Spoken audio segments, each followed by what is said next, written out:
요한복음 2장 13절에서 22절 말씀 중심으로 이 성전을 헐라 내가 사흘 동안에 일으키리라 라는 제목의 말씀으로 하나님 말씀 나누도록 하겠습니다.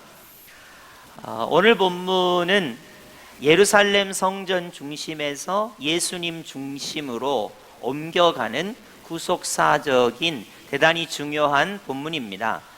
우리가 예수 그리스도 그는 누구신가 라는 말씀을 지금 나누고 있잖아요. 예수님은 태초부터 계셨던 말씀이십니다. 예수님 안에는 생명이 있고 어둠에 있는 인생에게 참 빛을 비춰주시는 예수님이십니다.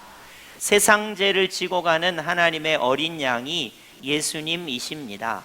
그분은 하나님의 아들이시고 메시아 그리스도 구원자가 되십니다 라는 것을 오늘 가장 잘 표현해 주는 예루살렘 성전 중심에서 예수님 중심으로 바뀌는 장면이 오늘 본문입니다. 그래서 여러분이 오늘 본문을 이해하실 때 예수님께서 성전이시다라는 결론을 가지셔야 돼요.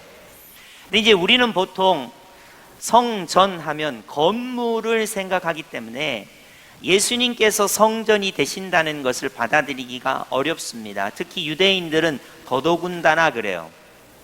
유대인들은 솔로몬 성전, 스룹바벨 성전, 헤롯 성전이라는 성전을 가지면서 조금 경제가 어려운 사람은 비둘기, 중산층은 양, 좀 부자인 사람은 소를 가지고 와서 자기가 죄를 지었을 때마다 장소 예루살렘에 와서 그 양이나 비둘기나 소를 죽이면서 죄의 용서함을 받는다고 수천 년 동안 그렇게 행동해 왔어요. 그렇기 때문에 건물로서의 예루살렘 성전, 그리고 소나 양이나 비둘기가 죽을 때 죄의 용서함을 받는 예루살렘 성전, 제사장 중심으로 제사가 드려졌을 때 죄의 용서함을 받는 예루살렘 성전 중심의 신앙생활을 해왔어요. 그러다가 오늘 본문에 와서 우리 예수님께서 이 성전을 헐라 예수님께서 사흘 만에 일으키시리라 이 말씀 때문에 예루살렘 성전을 대신해서 예수님께서 성전이신 것을 나타내시는 구속사적인 의미가 있는 본문이 오늘 본문입니다. 유대인 성인 남자들은 유월절 같은 독립기념일에, 우리로 말하면 독립기념일이에요. 이스라엘 백성들은 유월절을 되게 중요하게 생각하죠. 이유는 430년 동안 이집트, 애굽에서 종놀이, 종살이, 노예로 살다가 하나님께서 어린 양의 피를 좌우문설주와 임방에 바르고 10번째 재앙을 통해서 첫 아들, 첫 새끼가 죽음을 당하는 그 유월절을 통해서 이스라엘 백성이 출애굽, 애굽에서 나오게 된단 말이에요. 그래서 이 독립기념일을 기념하면서 하나님께 예배를 드려야 되기 때문에 각처에 흩어져 있는 유대인 성인 남자들이 예루살렘에 예배 드리러 오게 됩니다.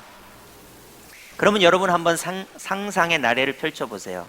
비둘기를 하나님께 예물로 드리기 위해서 비둘기를 가지고 오면 세 장에 들고 오면 돼요. 그러니까 이건 좀 가볍죠. 근데 양을 하나님께 예물로 드리려고 양을 집에서 끌고 온다고 한번 여러분 생각해 보세요. 소를 끌고 온다고 한번 생각해 보세요. 자, 오늘 우리 여수로 한번 생각해 봅시다. 우리 중에 봉산동, 국동, 신월동에 사시는 분들이 제법 있으니까, 자, 여러분이 아침에 일찍 일어나 가지고 깨끗이 씻고 양복을 딱 입고 소 한 마리, 양 한 마리, 비둘기 새끼를 딱 이렇게 들고 집에서부터 걸어오시는 거예요. 우리 교회까지. 땀은 비 오듯이 쏟아지고 길은 험하고 양이나 소는 말을 잘 안 듣죠. 그런 가운데 여러분이 만약에 비둘기나 양이나 소를 저기 신월동, 국동, 봉산동에서 여기 둔독동까지 끌고 온다고 생각해 보세요. 보통 일이 아니죠. 근데 유대인들은 어디서 끌고 오냐면요, 저기 끝에 나사렛에서 끌고 오는 거예요. 강원도 끝에서 오는 거예요. 강원도 끝까지 가야 돼요. 얼마나 어렵겠어요. 그것뿐이겠어요? 서쪽으로 가면 로마에서부터 와야 돼요. 동쪽으로 가면 저기 메데파사 페르시아 지역에 있었던 그 지역부터 끌고 오는 거예요. 수천 킬로를 여행해서 하나님께 예배드리려고 비둘기, 양, 소를 끌고 오는 거예요. 그러니까 사람들이 너무 힘들었어요. 그래서 꾀가 났죠. 이걸 예루살렘 성전에서 팔면 되잖아. 왜 이걸 우리가 직접 가져와야 돼? 비둘기 들고 2억 마일리 여행하고 양 끌고 소 끌고 어떻게 오냐. 그러니까 예루살렘 성전에서 특별히 이방인의 뜰에서 비둘기 팔고 양 팔고 소 팔면 되잖아. 거기서 바꿔서 하나님께 예배드리면 되지. 이렇게 꾀가 난 거예요. 그래서 예수님 당시에 예루살렘 성전에 오면 비둘기 소리, 양 소리, 소 울음소리가 들려요. 이방인의 뜰에. 그러면 당연히 이거를 돈으로 바꾸는 거예요. 이걸 한 사람들이, 대제사장, 제사장들이 폭리를 취하게 됩니다. 그래서 예수님 당시에 이게 일상이에요. 우리가 여러분 예배당에 오면 이렇게 정돈돼 있잖아요. 깔끔하잖아요. 예루살렘 성전 이방인의 뜰에 가면 비둘기 파는 사람, 양 파는 사람, 소 파는 사람, 그리고 성인들은 성전세를 내야 되니까 환전하는 사람들로 거기가 시장통 같은 느낌을 줬어요. 여러분 예루살렘 성전에 가면 비둘기를 팝니다, 양을 팝니다, 소 사세요, 환전합니다, 이 소리가 있었어요. 꼭 시장통 같지 않아요? 예루살렘 성전에 그랬다는 것을 여러분이 이제 이해를 하셔야 돼요. 아니 우리 예수님께서 왜 갑자기 뜬금없이 비둘기, 양, 소 파는 사람들을 쫓아내고 환전하는 사람들을 쫓아냈을까? 이렇게 생각하시면 안 되고요. 이런 거를 여러분이 이해하셔야 돼요. 지금 우리가 예배 드리는 거하고는 사뭇 다르다는 거예요. 그래서 조금 경제적으로 어려운 사람은 비둘기를 자기 죄를 대신해서 제물로 드려서 죄 용서함을 받았고, 조금 중산층은 양을 자기 죄를 대신해서 하나님께 제물로 드려서 그 피값으로 자기가 용서를 받았다고 믿었고, 조금 부자는 소 같은 거를 하나님께 제물로 드려서 자기 죄를 용서받았다고 생각을 하고 믿었던 거예요. 그러니까 유대교는 예루살렘 중심이고요, 제물 중심이고요, 제사장 중심이에요. 그러다가 오늘 본문에 이르러서 예수님 자신이 성전이시다, 예수님을 통하여 죄 용서함을 받는다는 기독교가 등장하게 되는 거예요. 그러니까 오늘 본문이 엄청 중요한 거예요. 왜 우리가 예수님의 이름을 불러야 되느냐? 왜 우리가 예수님의 보혈을 의지해야 하느냐? 왜 우리가 예수님의 보혈로 나를 정결하게 씻어야 한다고 이야기하느냐? 그거는 비둘기, 양, 소의 피로 제물을 삼아서 자기가 죄 용서함을 받았다고 하는 그것과 이제 성전이 아니고 예수 그리스도가 성전 되셔서 예수님의 십자가 보혈로 우리가 구원을 받았다고 선포하는, 믿는 시대가 되었다는 것을 알 수가 있습니다.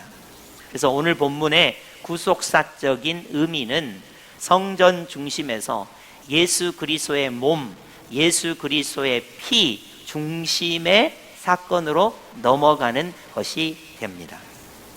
자, 우리 예수님께서 첫 번째 공생의 유월절에는 성전 청결을 하신 것이 주요한 사건이고요, 공생의 중 두 번째 유월절에는 우리 예수님께서 베데스다 연못가에 38년 된 병자를 고치신 것이 유명한 사건이고요, 예수님 공생의 세 번째 유월절에는 오병이어의 표적을 이루신 것이 유명한 사건이에요.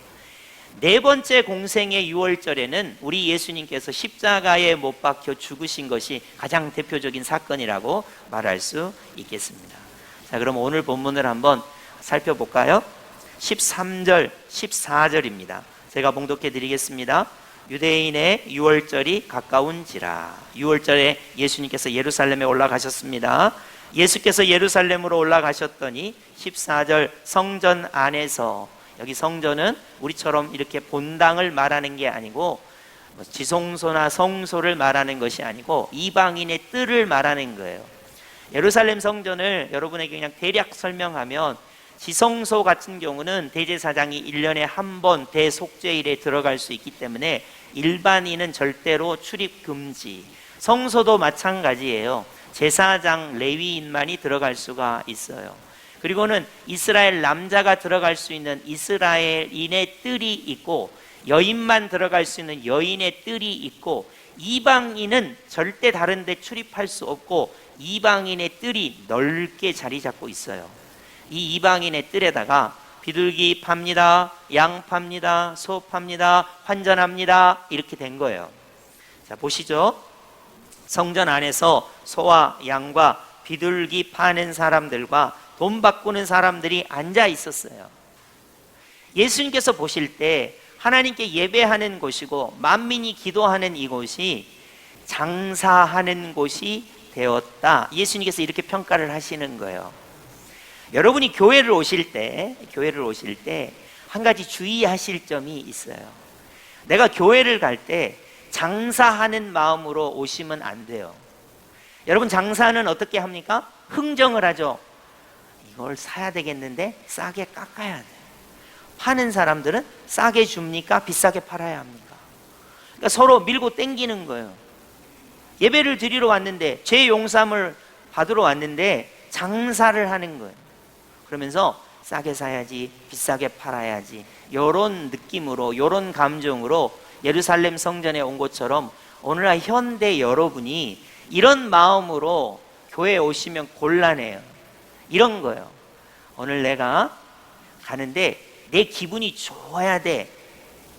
또 내가 평가를 할 텐데 찬송은 이래야 되고, 또 목사님 설교는 이런 측면에서 나를 만족시켜야 되고, 만약에 내가 손해를 보거나 내 느낌이, 내 감정이 속상하면 이건 약간 거래하는 느낌이에요.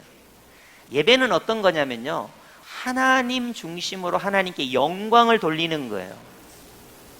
나는 내 기분이나 내 느낌에 맞춰서 예배를 드리는 게 아니에요. 예를 들어 이런 것입니다. 내가 예배를 드리는 것은 하나님께 영광을 올려드리는 것이에요. 포스트 모더니즘의 중심은 나예요. 상대성이에요. 내 기분, 내 말, 내 행동, 내 느낌이 중요한 거예요. 그러다 보니까 오늘날 현대 그리스도인들이 교회에 오면서 꼭 장사하듯이 오는 분들이 있어요. 죄송한 예를 들어서 여러분, 국회의원들이나 의원들이 교회에 와요. 왜 오냐면 투표할 때가 되면 교회에 와서 인사를 합니다.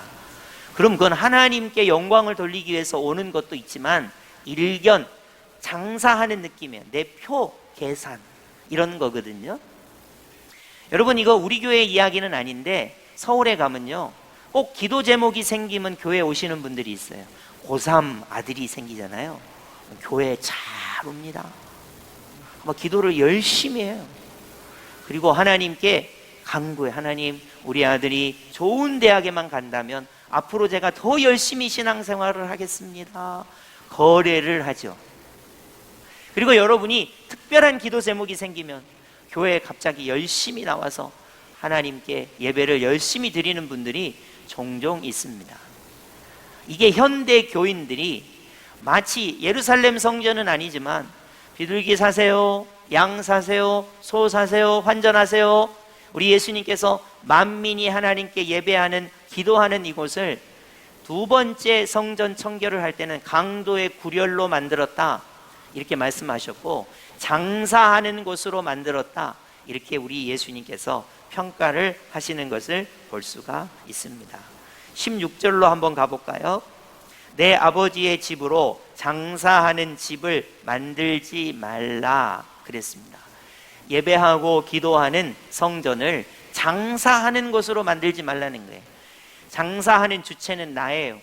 나의 감정과 나의 이익을 추구하는 곳으로 만들지 말라고 말하고 있는 것입니다. 그래서 우리 예수님께서 노끈으로 채찍을 만들어서 비둘기를 다 내쫓고, 양이나 소나 다 내쫓고, 장사하는 사람들을 다 내쫓고, 환전하는 상을 뒤집어 엎었습니다. 그래서 성전을 청소하셨어요.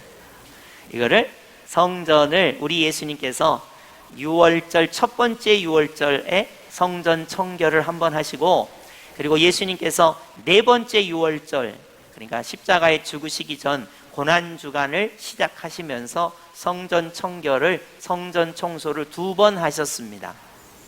그래서 여러분, 우리 예수님께서 성전을 청소하시면서 하신 유명한 말씀이 뭐냐면 이 성전을 헐라예요. 한번 확인해 볼까요? 오늘 본문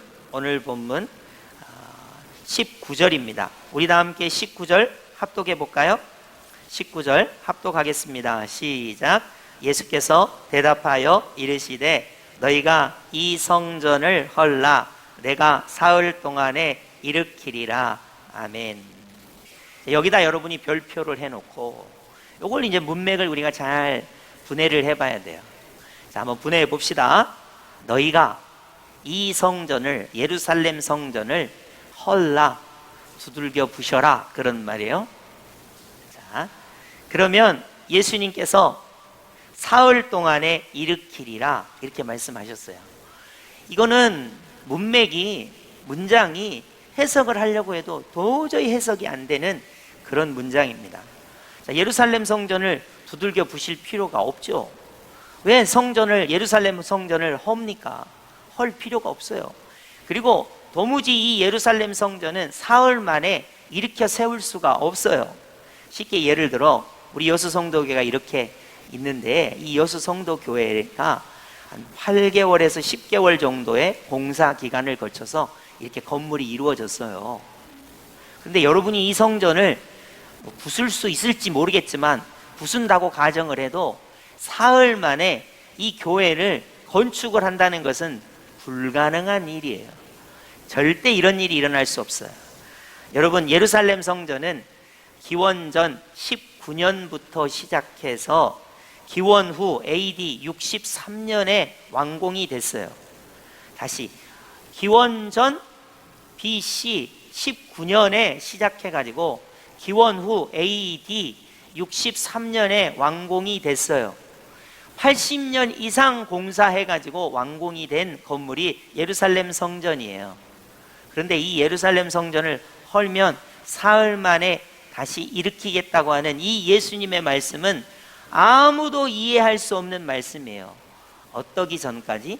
십자가에 죽으시기 전까지, 부활하시기 전까지는 어느 누구도 이 성전을 헐라 그러면 예수님께서 사흘 만에 다시 일으키시리라는 말씀을 이해할 수 없는 말씀이었어요. 그래서 유대인들이 예수님을 십자가에 못 박기 전에 재판을 할 때 예수님을 몰았던 죄의 제목이 뭐냐면 성전을 헐고 사흘 만에 짓는 자라는 제목으로 예수님을 고소 고발하는 것을 볼 수가 있어요.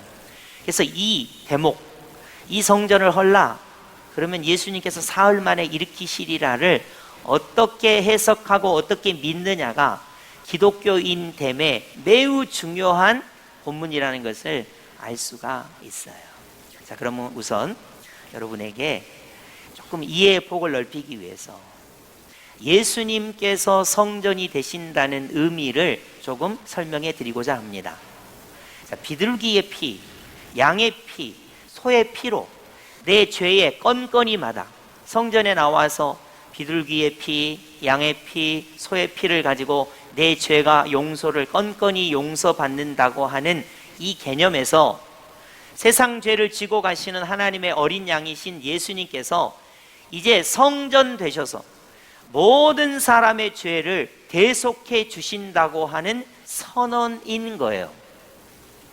우리가 어떤 죄를 저질렀든 성전이신 예수님께 나와 예수님의 십자가 보혈을 의지하고 그분께 내 죄를 고백하고 예수님을 영접할 때 성전 되신 예수님께서 우리의 모든 죄를 대속해 주시고 용서해 주신다는 표현을 너희가 이 성전을 헐라 예수님께서 사흘 만에 일으키시리라, 성전 되신 예수님께서 십자가에 죽으신 후 사흘 만에 부활하신 것을 통해서 예수님께서 성전 되심을 선언하셨고 성전 되신 예수님께서 모든 이의 죄를 용서해 주시는 구원자가 되신다는 표현이 오늘 본문이 됩니다.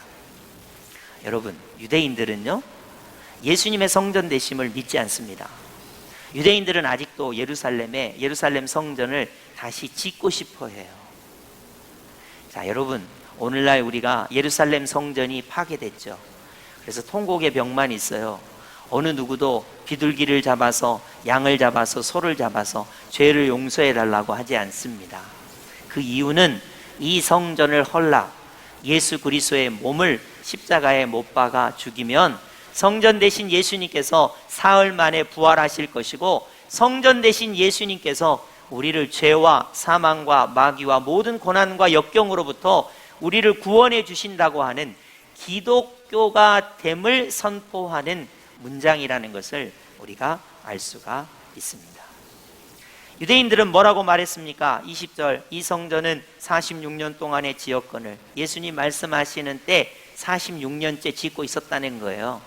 앞으로 AD 63년까지 성전을 지어야 되니까 예수님이 이 말씀하실 때가 AD 31년경으로 우리가 말할 수 있어요. 그러니까 앞으로도 한참 성전을 지어야 돼요. 근데 우리 예수님은 단순 명료하게 이 성전을 헐라 예수님께서 사흘 만에 다시 일으키리라 말씀하셨다는 거예요. 그럼 이거를 어떻게 적용해야 되느냐? 21절입니다. 그러나 예수는 성전된 자기 육체를 가리켜 말씀하신 것이라. 아멘. 예수님이 말씀이시다. 예수님이 생명이셔서 생명을 주신다. 예수님께서 참 빛이셔서 어둠에 있는 인생에게 빛을 비춰주신다. 예수님은 세상 죄를 지고 가는 하나님의 어린 양이시다. 예수님은 하나님의 아들이시고 예수님은 메시아 그리스도 구원자가 되신다는 표현이 예수님 자신이 성전이시라는 표현으로 함축되고 있어요. 여러분, 우리가 성전에 나올 때, 교회에 올 때, 죄의 짐이 무거울 때, 우리가 당한 고난과 역경이 있을 때 우리는 예수님께로 나오는 거예요. 왜냐하면 예수님이 성전 되시기 때문에. 예수님의 십자가의 구원, 부활의 구원을 믿는 자마다 멸망치 않고 영생을 주시기 때문에 그 표현을 이렇게 하고 있는 것입니다. 여러분, 그래서 기독교는 예루살렘 성전 중심이 아니에요. 안식일 중심이 아닙니다. 제사장 중심이 아닙니다. 잘 들으세요. 지금도 안식일을 지켜야 된다 그러고 유월절을 지켜야 된다 그러고 율법을 지켜야 된다 그러고 그렇게 자꾸 구약적인 얘기를 하시는 분들이 많아요. 기독교는 절대로 안식일 중심이 아니에요. 기독교는 절대로 저기 예루살렘에 있는 예루살렘 성전 중심이 아닙니다. 기독교는 절대로 율법 중심이 아닙니다. 기독교, 그리스도교는 무조건 예수님 중심이에요. 예수님이 성전이신 거예요. 예수님의 십자가 보혈 중심인 거예요. 예수님만이 우리의 구원자가 되시는 거예요. 그래서 여러분, 아직도 뭐 유월절을 지켜야 된다 그러면 구약에 맞아, 유월절 지키라고 돼 있지. 아직도 안식일을 지켜야 된다 그러면 맞아, 안식일을 지키라고 돼 있지. 또 구약의 여러 율법들을 유대인들은 많이 주장합니다. 그들이 부인하는 것은 예수님이 성전 되시는 것을 부인하는 거예요. 기독교인은 단순합니다. 율법을 완성하신 우리 예수님, 그리고 안식일에서 예수님이 부활하신 주일로 바뀌는 부분, 그리고 우리 예수님께서 성전 되시는 이 부분에 우리는 아멘하고 믿는 거예요. 그래서 죄의 짐이 무거울 때마다 우리의 죄의 짐을 가지고 성전 되신 예수님께 나와 예수님의 대속하신, 속죄하신 그 은혜를 우리가 고백하게 되는 것입니다. 21절이 기독교의 어떻게 보면 선언이라고 말할 수 있어요. 예수님 자신이 성전 되신 것을 말씀하시는 것입니다. 그래서 여러분이 건물이 성전이라고 생각하고 장소가 성전이라고 생각하는 유대적 사고에서 벗어나셔야 돼요. 이제 우리가 구원을 받을 때는 성전 그 자체가 되셔서 우리를 대속해 주시는 예수님께서 성전이시라는 믿음을 우리가 가지게 되는 거예요. 그 역사적 사건이 뭡니까? 십자가 대속의 사건이죠. 세상 죄를 지고 가는 하나님의 어린 양의 역사적 사건이 십자가 대속의 사건이에요. 성전 대신 예수님이라는 그 역사적 사건이 십자가 대속의 죽으심이고, 성전의 휘장이 찢어지는 것이고, 성전이 파괴되고 예수의 이름으로 구원받는 역사가 기독교 역사에 나타나게 되는 것입니다. 그래서 구속사적인 의미를 가져라 말하면, 예루살렘 성전에서 예배하고, 그리고 소나 양이나 비둘기 피 중심으로 예배하고, 그리고 그 예루살렘이라고 하는 제사장 중심의 그러한 구원의 역사가 구속사적으로 예수 그리스도의 십자가 대속의 죽으심을 믿음으로 구원받는 예수님이 성전 되심으로 이것이 완전히 바뀌게 되었다. 그래서 기독교가 탄생을 하게 되는 것입니다. 오늘 본문에서 제일 중요한 것은 예수님 자신이 성전이시라 하는 거예요. 여러분이 요한계시록 나중에 보시면요, 요한계시록인 예수님께서 성전이시라고 말하고 있어요. 그리고 이제 여러분이 오늘 우리가 오후에 볼 에베소서를 보게 되면 예수님과 연합하여 있는 우리가 교회다, 성전이다. 왜냐하면 예수님이 우리 안에 우리의 머리가 되시고 우리는 예수님의 몸된 교회요, 그의 지체가 되기 때문에 우리가 교회다, 이렇게 표현을 하게 되는 거예요. 그래서 우리가 예수님께서 이 성전을 헐라 사흘 만에 다시 일으키시리라, 이 표현이 예수 그리스도께서 우리를 구원하시는, 우리의 죄를 대속하시는 참 성전 되심을 우리가 고백할 수가 있는 것입니다. 오늘 보면 22절로 가보겠습니다. 죽은 자 가운데서 살아나신 후에야 제자들이 이 말씀하신 것을 기억하고, 그러니까 십자가의 죽으심과 부활을 통해서 이 말씀이 드디어 적용이 되게 되는 것이죠. 성경과 예수께서 하신 말씀을 믿었더라. 아멘. 자, 여러분, 우리는 예수 그리스도 그는 누구신가에 대한 말씀을 듣고 있습니다. 첫 번째 말씀에서 예수님이 말씀이시다, 생명이시다, 예수님은 참 빛이시다, 이런 말씀을 들었어요. 두 번째 주일에 우리가 말씀을 들을 때 예수님은 세상 죄를 지고 가시는 하나님의 어린 양이시다, 하나님의 아들이시고 메시아 그리스도이시다, 예수 그리스도가 그런 분이라는 말씀을 들었습니다. 오늘 본문에서 가장 중요한 것은 예수 그리스도 그는 누구신가? 내가 죄의 무거운 짐을, 사망의 무거운 짐을, 마귀의 무거운 짐을, 이 세상의 고난과 역경의 모든 무거운 짐을 짊어지고 어디로 가야 되냐면 성전 되신 예수님께로 가면 우리 예수님께서 우리를 대속해 주시고 용서해 주시고 구원해 주신다. 다시 말해 예수 그리스도의 십자가 보혈이 예수 그리스도를 성전 되심을 말씀하는 증거가 된다, 이런 내용입니다. 여러분, 그래서 여러분, 우리가 장소로 가야 되지만 꼭 예루살렘에 갈 필요 없어요. 예수님이 우리 안에 거하시고 예수님이 성전 되시기 때문에 예수의 이름을 부르는 그 어떠한 곳이, 예수님을 영접하는 그 어떠한 곳이 예수님이 성전 되시기 때문에 우리가 구원을 받는 성전이 되시는 예수 그리스도를 모시는 그곳이 어느 곳이나 성전이 되게 되는 것입니다. 여러분, 그래서 가정생활을 할 때 예수님이 성전 되시기 때문에 예수님을 모시고 가정생활을 하면 그곳이 바로 성전이에요. 여러분이 직장생활을 할 때 성전 되신 예수님을 영접하고 예수님의 이름을 부르고 그곳에서 살아갈 때 그것이 바로 성전이 되는 것입니다. 여러분, 주일만 예배당에 와서 예배 드리는 것이 아니라 월요일부터 모든 날이 예수님을 모시고 살아가는 그 모든 날이 예배하는 날이 되는 것입니다. 어떤 장소든 예수님이 성전 되시기 때문에 예수님을 모시고 살아가는 그 어떠한 장소가 교회가 되고 성전이 되는 것입니다. 여러분, 오늘 말씀을 여러분이 꼭 기억하시고, 오늘 말씀이 안식일에서 주일로 혹은 예루살렘 성전에서 예수님 중심으로, 구약 중심에서 예수님 중심으로 바뀌는 것을 설명하는 가장 중요한 말씀이에요. 아직도 이것을 몰라가지고 구약에 얽매여 있거나 안식일에 사로잡혀 있거나 유월절을 지켜야 한다고 하거나 예수 그리스도의 십자가와 부활이 구약에 있는 것에 대한 것에 해답인 것을 아직도 모르고 헤매고 유리방황하는 분들이 되게 많습니다. 이단 중에도 그런 사람들이 많고요, 유대인들이 아직 그런 사람들이 많습니다. 여러분, 그래서 오늘 말씀은 단순해요. 예수 그리스도 그는 누구신가? 예수 그리스도의 십자가 보혈로 우리를 구원받게 하시는 예수 그리스도, 그는 성전이시다. 왜냐하면 나를 죄에서 구원하시기 때문에, 왜냐하면 나를 죽음에서 부활과 새 생명을 주시기 때문에, 왜냐하면 나에게 우리 예수님께서 영생을 주시는, 구원을 주시는 성전 되시는 예수 그리스도.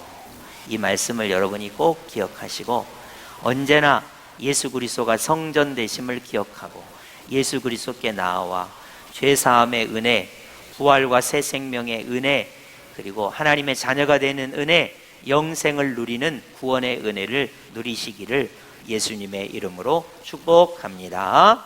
아멘.